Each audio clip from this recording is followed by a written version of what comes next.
Bonjour à toutes et à tous. Le Forum économique mondial 2026 se tient du 19 au 23 janvier à Davos.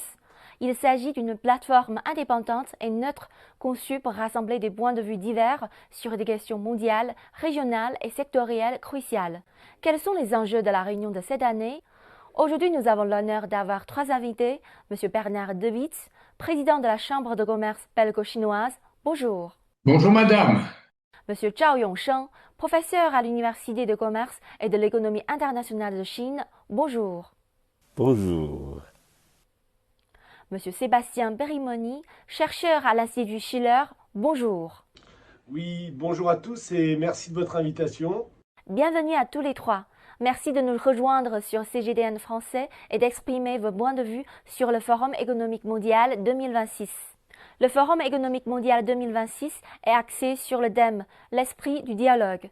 Dans le contexte économique international actuel, souvent marqué par des tensions et des incertitudes, Monsieur Berimoni, quelle importance accordez-vous à cet esprit du dialogue? Comme le disait le général de Gaulle, c'est l'entente, la détente et la coopération qui doivent être au cœur des relations internationales. Et l'esprit de dialogue, en ce sens, est une nécessité historique si on veut éviter le pire. Tout particulièrement à un moment donné où le monde devient de plus en plus brutal, où certains États ne respectent plus le droit international et les conflits se multiplient partout dans le monde. À l'Institut Schiller, nous proposons d'ailleurs une nouvelle architecture de sécurité et de développement mutuel qui est basée sur le traité de Westphalie de 1648, qui a mis fin aux guerres de religion en Europe et qui est justement basée sur le dialogue, le pardon des offenses et l'avantage d'autrui. Également, on peut s'inspirer des 5 principes de coexistence pacifique, de l'esprit de Bandung, des pays non alignés, auquel se réfère d'ailleurs la République populaire de Chine dans ses relations avec la communauté internationale. Donc sans le dialogue, ce sera la confrontation. Sans la diplomatie, le monde peut replonger dans la barbarie que l'on a connue au XXe siècle. D'ailleurs, le secrétaire général de l'OTAN, Mark Rutte, n'a-t-il pas déclaré dernièrement que nous devons nous préparer à revivre des catastrophes de l'ampleur de ce qu'ont connu nos grands-parents et arrière-grands-parents? En France, le chef d'état-major des armées, M. Mandon, a également dit aux Français qu'il fallait se préparer à sacrifier nos enfants. Donc voilà ce qui nous attend si on ne met pas l'esprit de dialogue qui est fondamental dans cette période de crise. Merci de votre intervention.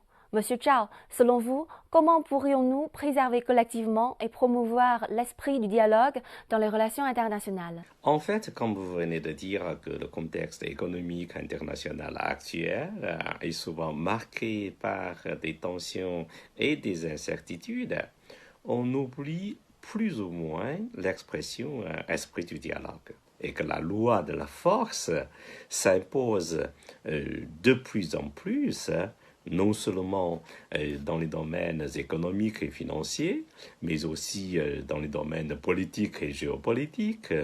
Cette tendance vient d'être d'abord imposée par plusieurs tours déjà des guerres commerciales, des taxes de douane déclenchées par les États-Unis, ensuite confirmée en quelque sorte par la récente attaque du Venezuela par les États-Unis.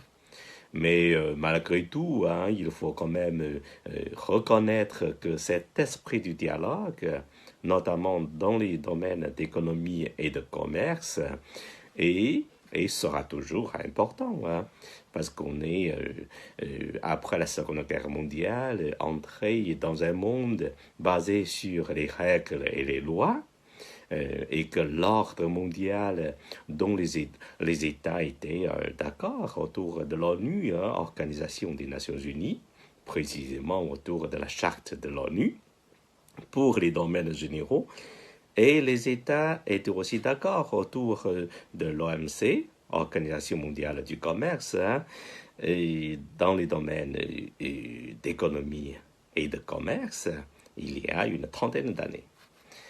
Et pour arriver à un accord en cas de désaccord ou conflit entre les États membres ou les parties différentes, la première chose cruciale est le dialogue.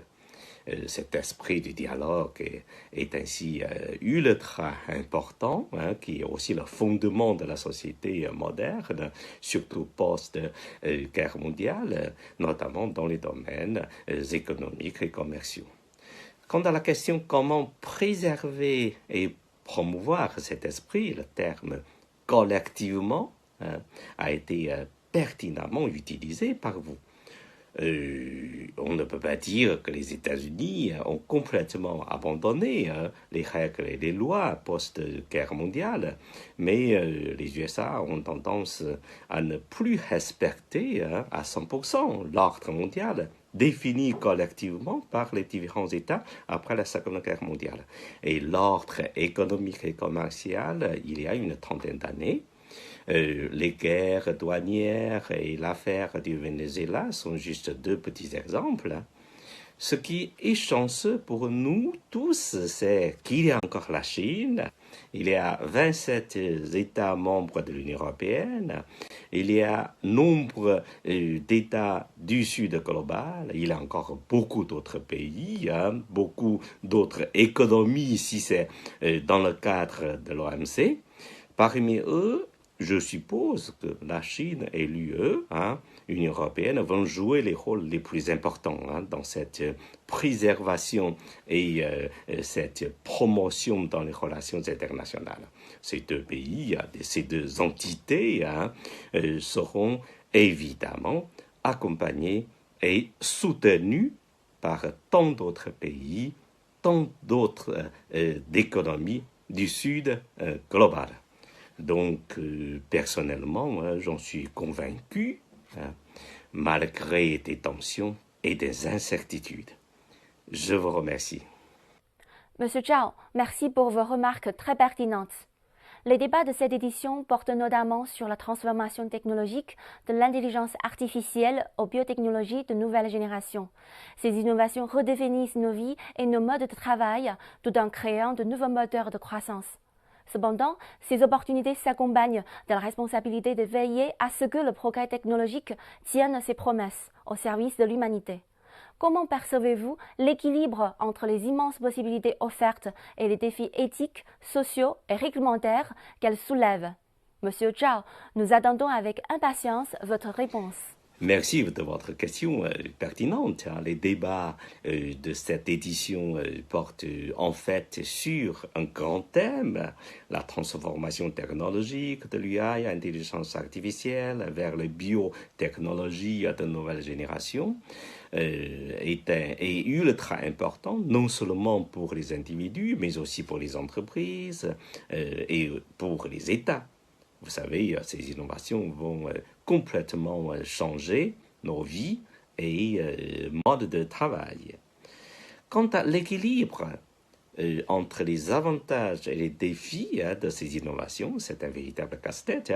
C'est des sujets délicats que les différents pays sont en train d'essayer, leur propre gouvernance, de leur propre manière. Alors je les résume en trois grands modèles, soit le modèle à l'européenne, le modèle à l'américaine et le modèle à la chinoise. Je ne peux pas conclure qu'un modèle est mieux qu'un autre, juste pour vous dire que ces trois grands modèles ont chacun ses caractéristiques spécifiques et sont basés en fait sur les différentes visions, sur cet équilibre possibilités-défis de la part des différents pays, précisément sur les poids, soit les rôles joués par les défis ethniques, les défis sociaux et les défis réglementaires vis-à-vis des nouvelles demandes technologiques. Et ceux vont en générer les différentes méthodes de gouvernance concernées. Alors, d'abord le modèle à l'européenne qui se focalise a priori sur les défis ethniques et sociaux. Alors ce modèle est donc très très réglementé. On peut dire que le modèle européen est le plus sévère parmi ces trois grands modèles. Ses avantages sont la bonne, même trop bonne protection. Un de ses désavantages est que la très haute réglementation freine et même empêche la naissance et la croissance de nouvelles technologies, notamment numérique et intelligente. Ensuite, le modèle à l'américaine met plus d'accent sur les applications administratives et militaires avec une réglementation beaucoup moins sévère que le modèle européen, tout en laissant faire les capitaux de risque, par exemple. Enfin, c'est le modèle à la chinoise que j'apprécie personnellement le plus. Les startups peuvent essayer, ils ont le droit de commettre des fautes et des échecs. Si des problèmes apparaissent, les établissements réglementaires vont venir et élaborer des réglementations selon besoin. Bref, ce n'est pas facile, mais les Chinois avancent en tâtonnant. Voilà. Merci, Monsieur Zhao. L'année 2026 marquera le lancement du 15e plan quinquennal de la Chine. Monsieur Perimoni, quelles sont vos principales anticipations concernant le développement économique de la Chine au cours de cette nouvelle phase?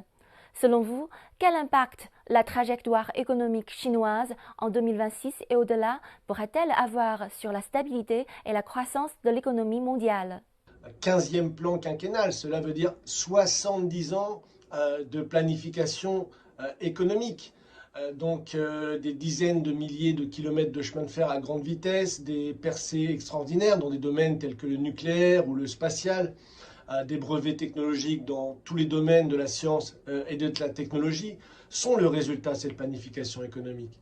Et des villes comme Shenzhen, par exemple, que j'ai eu l'occasion de visiter, qui n'était qu'un petit port de pêche dans les années 40, est devenue aujourd'hui une des plus belles et des plus grandes villes, des plus modernes du monde.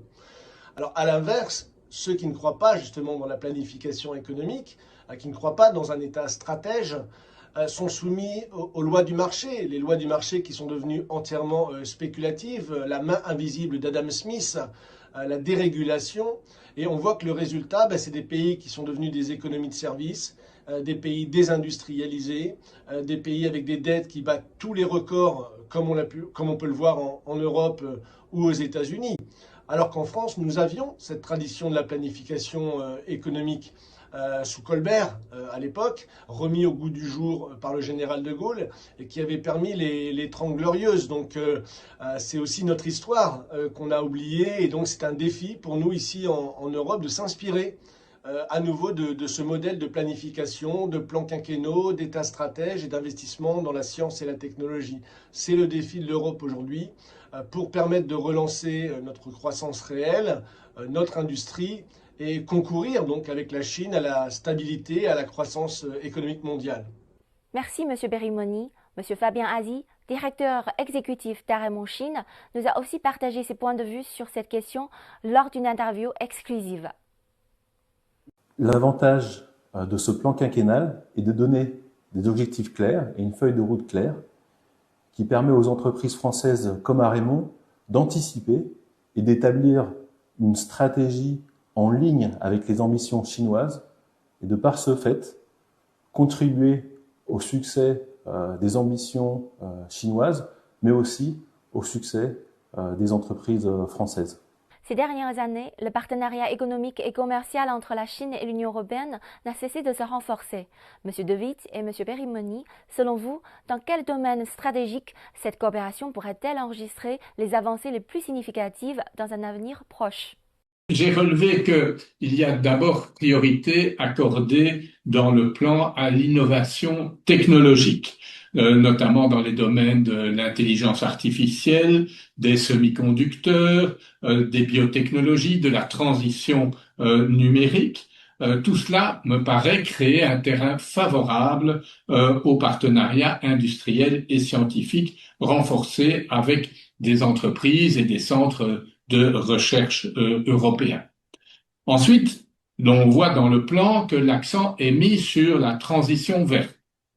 Énergie renouvelable, hydrogène, mobilité durable, tout cela correspond également aux ambitions du Green Deal européen. Et cela me paraît ouvrir aussi la porte à des projets conjoints, à des investissements croisés, à des chaînes de valeur plus durables et plus intégrées. Enfin, je constate aussi que le plan prévoit une ouverture élargie des secteurs des services, de la finance, de l'économie numérique, qui là aussi présente davantage d'espace pour les entreprises européennes qui souhaitent accéder au marché chinois. Et enfin, je note le renforcement de la connectivité et des infrastructures qui soutient des échanges plus fluides et qui pourrait là aussi profiter et particulièrement aux petites et moyennes entreprises européennes. La France et l'Union européenne doivent d'abord comprendre que la Chine n'est pas un rival systémique. Et nous devons donc arrêter d'écouter ceux qui prônent le dérisking ou le découplage de nos économies avec la Chine. Dans une conception où l'humanité est une et indivisible, où, comme le disent les Chinois, nous vivons tous sous le même ciel, il faut coopérer. Il faut reconnaître que l'émergence du Sud global, la dynamique des BRICS, l'organisation de la coopération de Shanghai, non comme des dangers, mais comme des opportunités. Il faut renforcer le dialogue avec tous les pays du monde qui exigent leur souveraineté et leur développement. Et à ce titre-là, l'initiative Une ceinture, une route, à laquelle participent plus d'une centaine de pays déjà, peut être complétée par notre proposition à l'Institut Schiller de pont terrestre mondial qui permettrait justement dans les 25 prochaines années de fournir via un nouveau système économique et financier international la possibilité à tous les pays de la planète d'avoir accès aux infrastructures économiques de base, c'est-à-dire l'eau, l'électricité, les transports, l'éducation, la santé, l'autosuffisance alimentaire, donc qui doivent être un objectif commun de l'humanité et un objectif commun dans les relations entre l'Union européenne, la France et la Chine. C'est par le développement que nous créerons les conditions de la paix.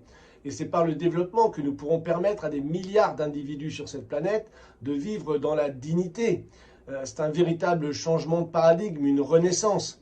Et je pense que c'est la seule solution si nous ne voulons pas que les heures les plus sombres de l'histoire que l'on a connues au XXe siècle soient à nouveau notre présent. Merci M. Berimoni et merci à tous nos invités pour vos interventions très enrichissantes.